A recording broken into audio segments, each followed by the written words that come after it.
विविधाश्च पृथक् चेष्टा दैवं चैवात्र पंचमम.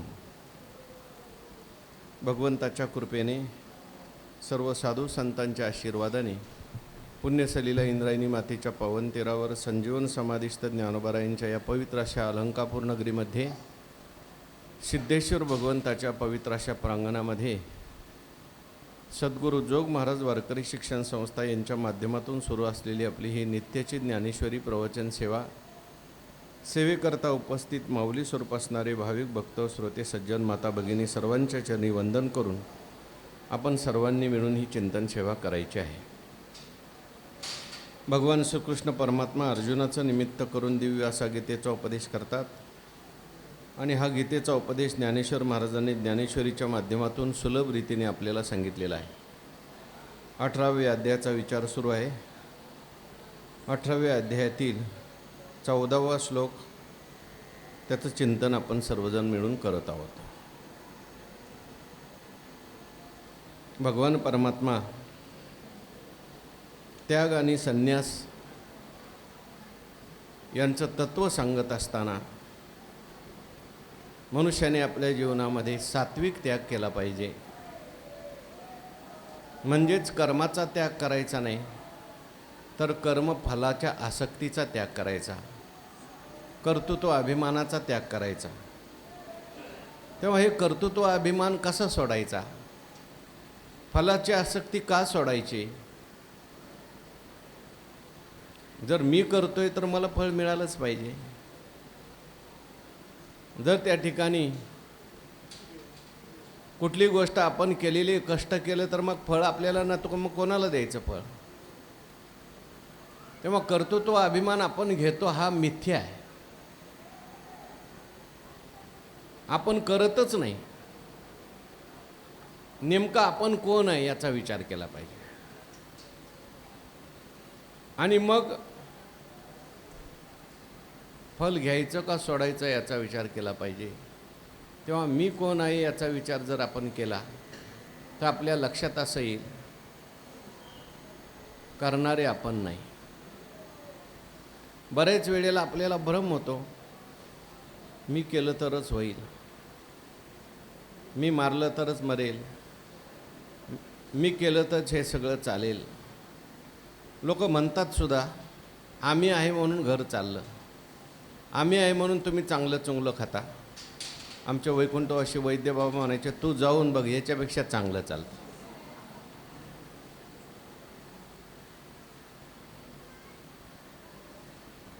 मुक्त होता परी बळे झाला बद्ध, घेऊन या छंद माझे माझे, पाप पुण्य अंगी घेतले जडून,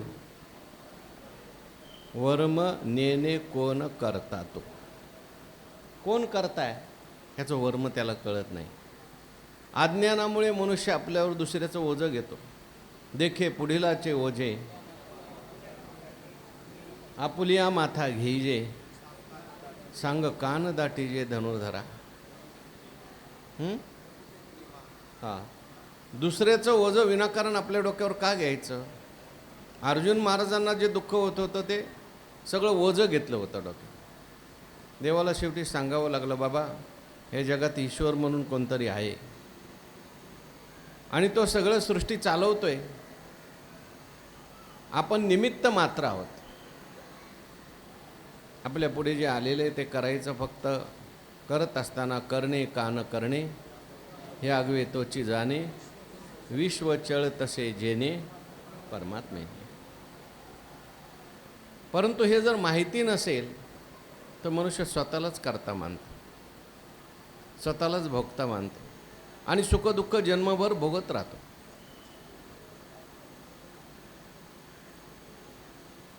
म्हणून संत सांगतात, शास्त्र आपल्याला सांगतात किंवा भगवान सांगतात, बाबा करण्यासाठी, कर्म करण्यासाठीची काही कारणं आहेत ती वेगळी आहेत. कर्माची कारणं कोणती आहेत ज्याच्यामुळे कर्म घडतं? ती कर्माची कारणं आहे 5 आणि त्या 5 मध्ये बाहेरच्या बाहेर कर्म होतं, आत्म्याचा आणि त्याचा काही संबंध नाही. आणि जीवाचं जे मूळ स्वरूप आहे ते आहे आत्मा. जे आपलं नाही ते आपलं म्हटलं तर मग काय होतं? नाही तेच घेता शिरी, होईल दुरी निजपंथ. म्हणून नेमकं आपलं काय आणि आपलं काही नाही, आत्मा काय आणि अनात्मा काय, क्षणोक्षण हाची करावा विचार. तरावया पार भव सिंधू. विचार करायचा आहे. काय विचार करायचा आहे? का खरं काय, खोटं काय, सत्य काय, मिथ्या काय, नित्य काय, अनित्य काय, आत्मा काय, अनात्मा काय, हाच विचार सांगायचा आहे. तो विचार सांगत असताना पहिल्यांदा अनात्मा काय आहे याचा विचार परमात्मा सांगतात. कर्माला कारण जे आहेत ते सगळे अनात्मा आहेत. कर्माला कारण आत्मा नाही. आत्मतत्व हे उदासीन, ते हेतूना उपादान, नाते अंगे करी संवाहन कर्मसिद्धीचे. तैसे पाच हेतू मिळणी, पाचेची ही कारणी, की जे कर्मलतांची लावणी आत्मा सीना. आत्मा सीना आहे, आत्मा वेगळा आहे. आत्म्याचा काही न सुवावा अभंगी आत्मराज. कुठल्याही कर्मामध्ये, कार्यामध्ये तुम्ही त्या ठिकाणी आत्म्याला घेऊ नका. काय न सुवावा अभंगी आत्मराज. ते सर्व कर्मसिद्धी लागी.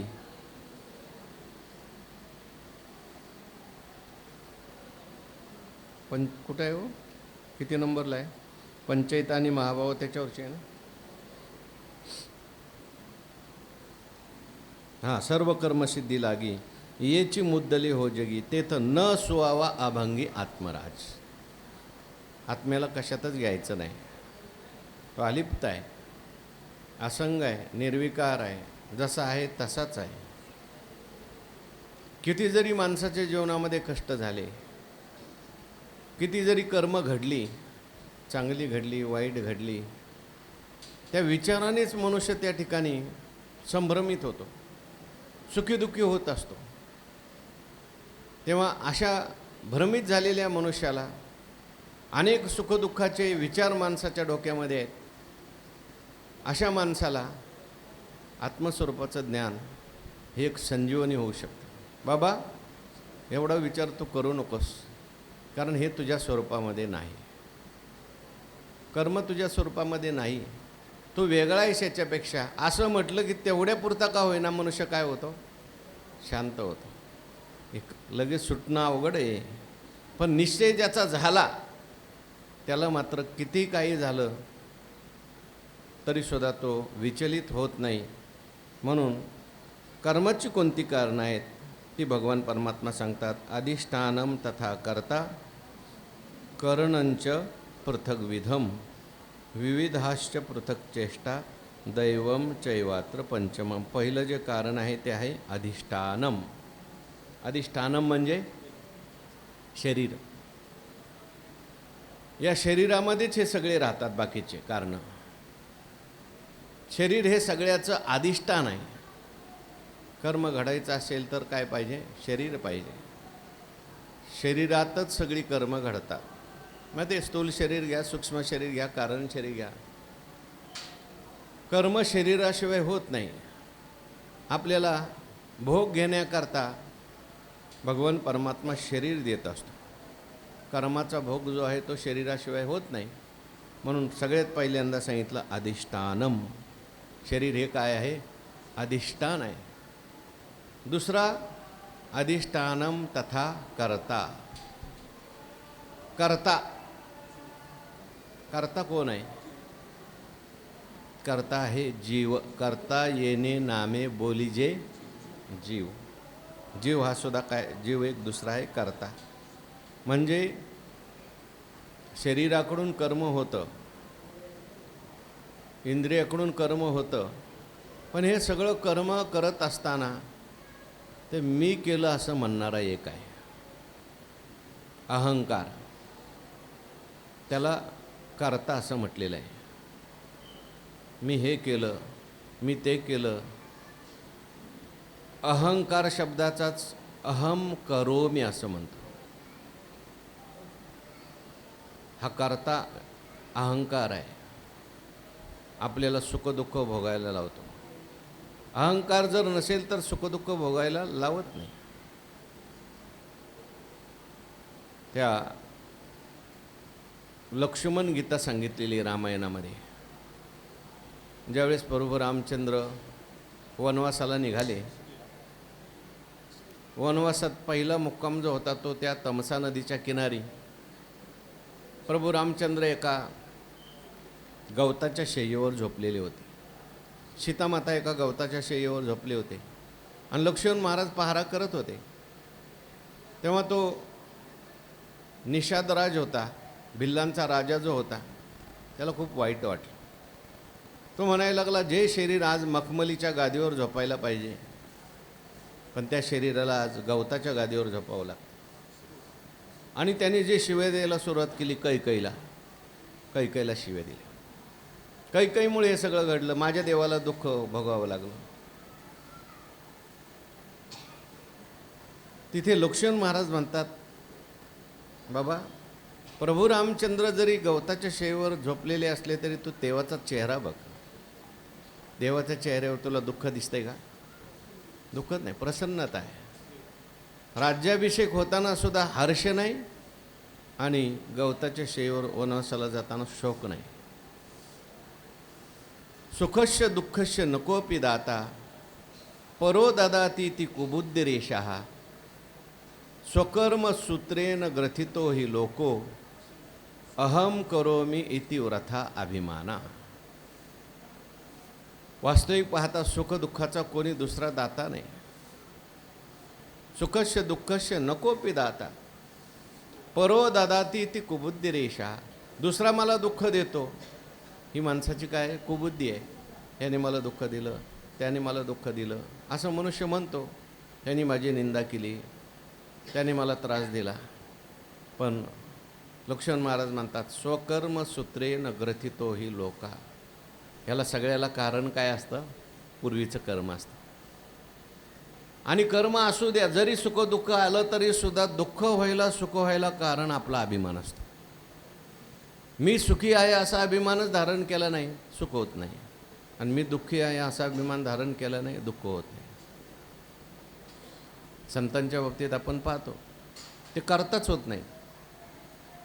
कबीर महाराज रस्त्याने चाललेले आहेत आणि कबीर महाराजांना एका कुत्र्याने चावा घेतला, रक्त व्हायला लागलं. कबीर महाराजांना लोक म्हणायला, अहो जरा खाली बघा काय चाललंय, तुमच्या पायाचा चावा घेतलाय कुत्र्याने, लचका निघालेला आहे, मांस निघालेले बाहेर. कबीर महाराज हसत हसत त्या ठिकाणी म्हणाले, कुत्ता जाने और चमडा जाने. हे ऐकणं सोपं आहे, पण वागणं कठीण आहे. म्हणजे त्याचा अभिमान ते घेत नाहीत. शरीर असेल, कोणतंही कर्म केलं, यस्य नाहंकृतो भावो बुद्धिर यस्य न लिप्यते हत्वापि स इमान लोकान न हंती न निबध्यते. येथ आत्मा तो आत्मयाच्या ठाई देखीजे देहीचा धर्म दे ऐसे देखणे ते पाही अनाहाती. म्हणून कर्ता जो आहे तो जीव आहे, तो अभिमान धारण करतो. कर्माचं ते कारण आहे. म्हणजे अभिमान झाल्याशिवाय माणसाला कर्म घडत नाही. इच्छा कशी निर्माण होते कर्माची? पंचदशीकार सांगतात, अहंकार चिदात्मानो एकीकृत्य अविवेकता इदम मे स्यात इति इच्छा कामश. किंवा ज्ञानोबराय मराठीत सांगतात, आता गोठी सांगेल ऐशी जे अहंकार तनुशी वालभ पडले मग इच्छा हे कुमारी झाली. ते कामाच्या तारुण्य आली ते तर द्वेषेशी मांडली वाळ. इच्छा द्वेष सुखम दुःखम. या इच्छेला सुद्धा कारण आहे अहंकार. म्हणून कर्म घडायचं असेल तर पहिलं शरीर पाहिजे. पण नुसतं शरीर पाहिजे का शरीराचा अहंकार पाहिजे? शरीर आहे पण त्याचा अहंकार नसेल तर कर्म घडत नाही. किंवा कर्म घडलं तरी सुद्धा त्या कर्माचं फल मिळत नाही. अहंकाराशिवाय कर्म घडतच नाहीत. म्हणून पहिल्यांदा आज्ञा अनेक रूढे तेने कोहम विकल्पाचे मांडे मग विवरोनी कीजे पुढे देहोहम ऐसे. आणि देह आहे मी असं म्हटलं की मग देहसंबंधी कर्म आली. हा माझा आहे, मी असा, मी तसा, मला हे करायचं आहे, मला ते करायचं, सगळं आलं. अधिष्ठानम तथा करता. कर्माकरता पहिला अधिष्ठान पाहिजे शरीर, नंतर अहंकार पाहिजे. अहंकार जर नसेल तर कर्म घडत नाही. तिसरं कारण आहे करणंच पृथक विधम. इंद्रिये, शरीरही आहे, अहंकारही आहे, पण इंद्रियच नसते, कर्म घडेल का? नाही. डोळा आहे म्हणून डोळ्याचं कर्म घडतं, पाहण्याचं. डोळाच नसेल तर काय पाहिल? काही नाही. कान आहे म्हणून ऐकण्याचं कर्म घडतं. मुख आहे, तोंड आहे म्हणून बोलण्याचं कर्म घडतं. 5 ज्ञानेंद्रिय सांगितली, 5 कर्मेंद्रिय सांगितली आणि मन आणि बुद्धी सांगितली. कर्मेंद्रिय कोणती कोणती आहे? हात, पाय, वाणी, उपस्थ आणि गुदद्वार. ह्याची कर्म आहेत. हाताचं कर्म आहे काय? देवाणघेवाण करणं. पायाचं कर्म आहे येणं जाणं. वाणीचं कर्म आहे बोलणं. मूत्रत्याग, मलत्याग. ज्ञानेंद्रियच कान, डोळे, जीभ, त्वचा आणि नाक. ह्या ज्ञानेंद्रियाची प्रत्येकाची कर्म सांगितलेली आहेत. कान शब्द ऐकतो, डोळे रूप पाहतात, जीभ रसनेंद्रियाचं ग्रहण करते, त्वचा स्पर्शाचं ग्रहण करते आणि नाक सुगंधाचं ग्रहण करते. ही कर्म जर नसतील, इंद्रिय जर नसतील तर ती कर्म होत नाही.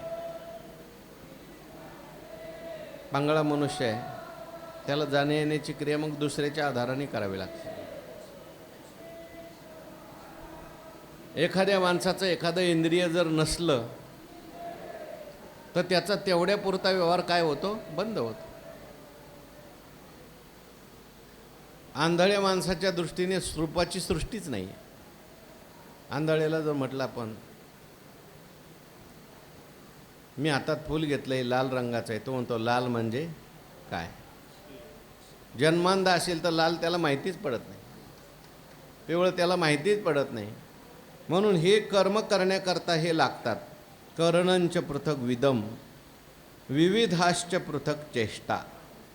आणि वेगवेगळ्या चेष्टा, या करणांच्या पृथक चेष्टा घ्या किंवा इंद्रिय विविध पृथक चेष्टा. प्राणादिकांच्या क्रिया. पृथक चेष्टा म्हणजे प्राणादिकांच्या क्रिया सांगितल्या. करणांच्याद्वारे क्रिया घडतात, पण त्या घडण्याकरता सुद्धा प्राणाची गरज पाहिजे. 5 प्राण सांगितले, 5 उपप्राण सांगितले. कोणते 5 प्राण? प्राण, अपान, व्यान, उदान आणि समान. त्या प्रत्येकाच्या क्रिया ठरलेल्या आहेत.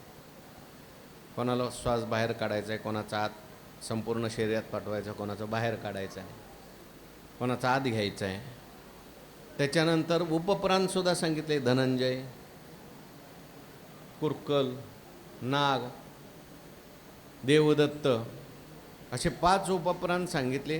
ह्या सगळ्या प्राणांच्या पृथक असलेल्या चेष्टा, विविधाश्च पृथक चेष्टा आणि दैवम चैवात्र पंचमम. आणि जरी शरीर असलं तरीसुद्धा अहंकार नसला तरी कर्म घडत नाही. शरीर आहे, अहंकार आहे, इंद्रिय नसली तरीसुद्धा कर्म घडतात, पण अपुरी घडतात. हे सगळं आहे, परंतु प्राणच नसले तरीसुद्धा कर्म घडत नाही. उपनिषदामध्ये गोष्ट आली, सगळ्या इंद्रियामध्ये एकदा भांडणं लागली, मी श्रेष्ठ, मी श्रेष्ठ. कर्मेंद्रिय म्हणायचे आम्ही श्रेष्ठ, ज्ञानेंद्रिय म्हणायचे आम्ही श्रेष्ठ, मन म्हटलं आम्ही श्रेष्ठ, बुद्धी म्हटली आम्ही श्रेष्ठ. ब्रह्मदेवाकडे गेली, ब्रह्मदेव म्हटले मला आता एवढा वेळ नाही तुमचं भांडणं सोडायला, पण मी एक युक्ती सांगतो, शरीरातून तुम्ही एका एकाने बाहेर पडायचं. जे बाहेर पडल्यानंतर शरीर चालणार नाही समजायचं तो श्रेष्ठ. डोळे बाहेर पडले, शरीर चालूच राहिलं, त्या ठिकाणी आंधळी माणसं आपल्यापेक्षा हुशार असतात. अगोदरच रिझर्वेशन करून ठेवतात,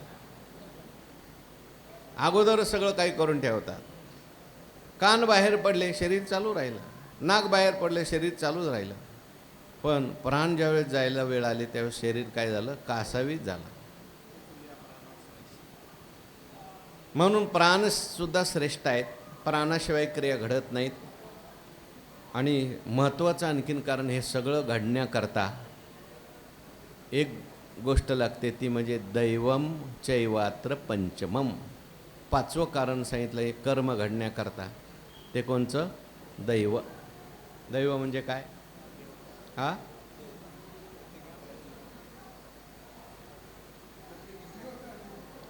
प्रत्येक इंद्रियाची अधिष्ठात्री देवता. किंवा गीता प्रेसमध्ये साधक संजीवनीमध्ये देवता लिहिली नाही, ते म्हणले संस्कार. म्हणजे कर्म करण्याकरता पूर्वी कर्म केलेले संस्कार लागतात, ते संस्कारच दैव म्हणून आपल्या पुढे येतात आणि त्याच्यानुसार म्हणून कार्य करत असो. पण भगवत पूज्यपाद शंकराचार्यांनी मात्र दैव म्हटल्यानंतर अधिष्ठात्री देवता सांगितली. इंद्रियाच्या अधिष्ठात्री देवता आहेत, प्रत्येक इंद्रियाच्या अधिष्ठात्री देवता आहे. डोळ्याची अधिष्ठात्री देवता कोणती, सूर्य. कानाची दिशा, आकाश. मग एक सांगा कोणता तरी. प्रत्येक इंद्रियाची वेगळी. पायाची कोणती आहे, भगवान विष्णू. अशा प्रत्येक इंद्रियाच्या काय आहे, देवता आहेत. म्हणून आपल्याकडे ज्ञानोबारायांनी नित्यनैमित्तिक कर्मामध्ये देवता पूजन घेतलेलं आहे. अग्निमुखी हवन न करील देवता पूजन. त्या त्या देवतांना अनुसरून आहुती टाकतात आणि त्या देवतांची आहुती केल्यानंतर त्या त्या इंद्रियांच्यावर त्या देवांची कृपा राहते आणि शेवटपर्यंत ही इंद्रिय आपल्याला साथ देतात. ते स्वस्ति न इंद्रो वृद्धश्रवाः स्वस्ति न पूषा विश्ववेदाः स्वस्ति नो बृहस्पतिर्दधातु. याच्यामध्ये काय, देवांना प्रार्थना केलेली आहे. कारण ही सगळे इंद्रियांचे देवता आहेत. आता आम्हाला अभ्यास करायचा आहे आणि अभ्यास करताना डोळ्यात जर काम करायला नाही लागलं तर काय वाचणार आहे, कानाने ऐकूच नाही आलं तर काय ऐकणार आहे. म्हणून या सगळ्या इंद्रियांच्या देवतेंना प्रार्थना केली जाते. आम्हाला प्रतिबंध करू नका, आम्हाला अभ्यास करू द्या, आम्हाला हा अभ्यास करण्याकरता तुम्ही अनुकूल व्हा.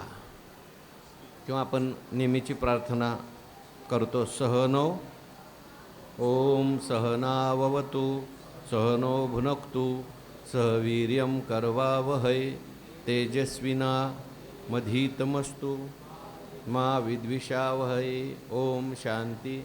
ओम सहनव आवतू. तो परमात्मा आमचं दोघांचंही रक्षण करो. दोघांचं कोणाचं, सांगणाऱ्याचं आणि ऐकणाऱ्याचं, दोघांचं रक्षण करो.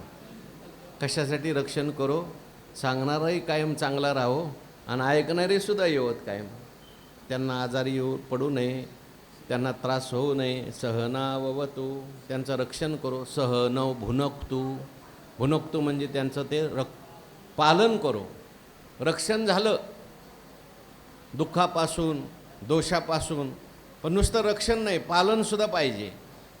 त्यांची तब्येत आणखीन चांगली झाली पाहिजे, त्यांची तब्येत सुधारली पाहिजे. भुनक्तू म्हटले, भुनक्तू भुज पालने धातू आहे, म्हणजे पालन करो, पुष्ट करो त्यांना, त्यांची बुद्धी चांगली राहिली पाहिजे. सहवीर्यम करवावहै.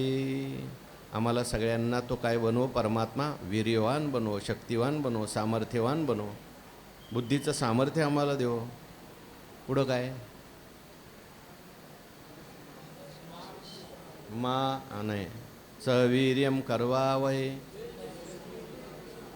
तेजस्विना मधीतम असतो. आधीतम तेजस्विन नह तेजस्वी, आधीतम तेजस्वी असतो. आम्ही जे काही अध्ययन केलेलं आहे सगळं कसं व्हावं, तेजस्वी व्हावं, परमात्म्यापर्यंत आम्हाला घेऊन जावं त्याने. आणि मा विद्विषावहै, आम्ही कोणाचा कोणी द्वेष करू नये. वक्ता श्रोत्याचा द्वेष करू नये आणि श्रोतासुद्धा वक्त्याचा द्वेष करू नये, तर प्रवचन चालू राहतं. नाही तर मग विक्षेप निर्माण होतो, अध्ययन अध्यापन बंद पडतं. म्हणून त्याच्याकरता अध्ययन अध्यापन करण्याकरता ही प्रार्थना केली जाते. मग कशाकरता मी सांगितलं, दैवम चैवात्र पंचमम, त्या देवता असतात त्यांची कृपा असते. म्हणून त्या देवतेंची जर कृपा नसेल, त्या देवतेंची स्वतंत्र स्तोत्र आहेत, त्या स्तोत्राने एखादी देवता जर कमी झाली, त्या ठिकाणी उपनिषदामध्ये खूप वर्णन आलेलं आहे. आदित्याची कृपा कमी झाली सूर्याची, तर आदित्य स्तोत्र म्हणा. मला ऐकू येत नसेल तर त्या देवतेचं आराधना करा.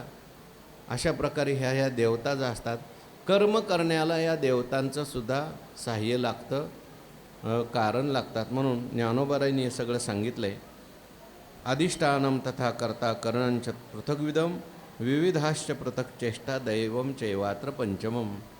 आता तेची वेगळ आली, पाचही विवंचुगा भली.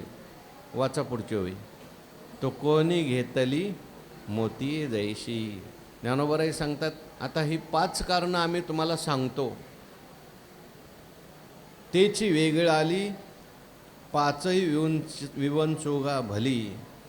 ही 5 कारणं जे आहेत वेगवेगळी करून आम्ही योग्य प्रकारे तुम्हाला सांगतो.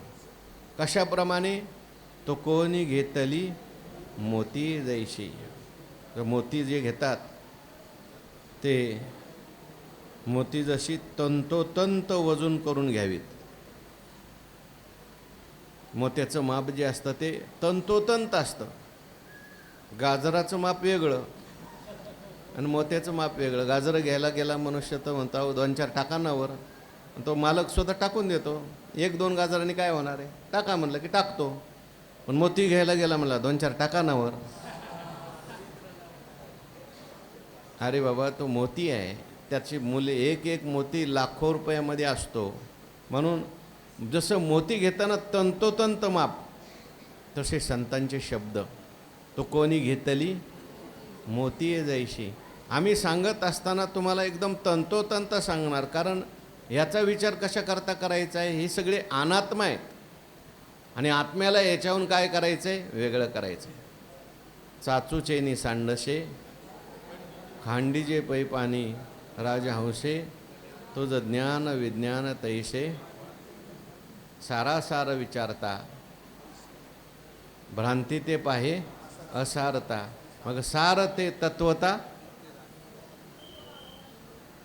नित्य जाणे सारते. तैसे विचारता निरसले प्रपंच सहज सांडवले, मग तत्वता तत्व उरले ज्ञानी अशी. म्हणून अनात्मा काय आहे याचा विचार करायचा. अनात्मा कर्म आहे. मग कर्म अनात्मा का, कर्म घडतं कुठं त्याचा विचार केला. कर्माचं कारण काय, पंचकारण कर्माची सांगितली. ही सगळी अनात्मा आहेत. आत्म्यात ह्याचा काही संबंध नाही. आत्मा त्याच्यात कुठेही लिप्त होत नाही. मग त्याच्यामध्ये पहिलं कारण काय, तैशी यथा लक्षणे ऐके कर्म कारणे तरी देह हे मी मने पहिले येत. त्या कारणांची यथा लक्षणं सांगणार आहेत. आता देह अधिष्ठान त्याला का म्हटलं, त्याचं लक्षण काय आहे नेमकं, मग ज्ञानोबाराय त्याचं विवरण करून सांगणार. देहाला अधिष्ठान म्हटलं, पण देहाला अधिष्ठानच का म्हणायचं, कर्म करण्यामध्ये देहाची कोणती भूमिका आहे हे या ठिकाणी सांगतात. यथा लक्षणे ऐके कर्म कारणे तरी देह हे मी म्हणे पहिले येतं. पहिलं कोणतं कारण आहे, देह आहे. हे ते अधिष्ठान ऐसे बोला म्हणजे ते याची उद्देशे जे स्वभोग्येसी वसे भोगता येत.